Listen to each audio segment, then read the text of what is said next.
Now we're going to see the troubleshooting of Forbes Marshall Universal Thermodynamic Trap. The troubleshooting is categorized in two halves. The first, trap is leaking steam, and the second, the trap is not discharging condensate at all. To check whether the trap is leaking, one has to isolate the Forbes Marshall Pipeline Connector.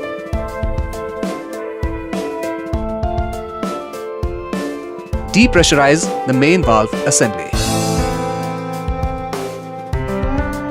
Once this is done, crack open the bypass valve so that there is no condensate accumulation.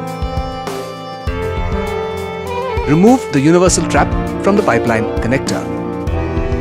Check whether the inner and outer gaskets are intact and not damaged. This is one reason. If the gaskets are damaged, it will result in leakage.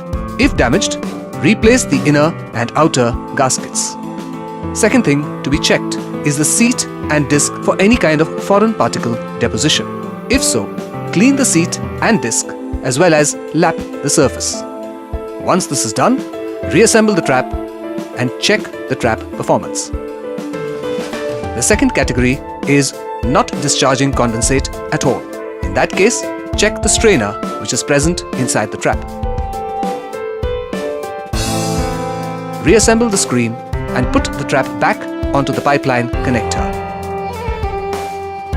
This is how one troubleshoots the Forbes Marshall Universal Thermodynamic Trap.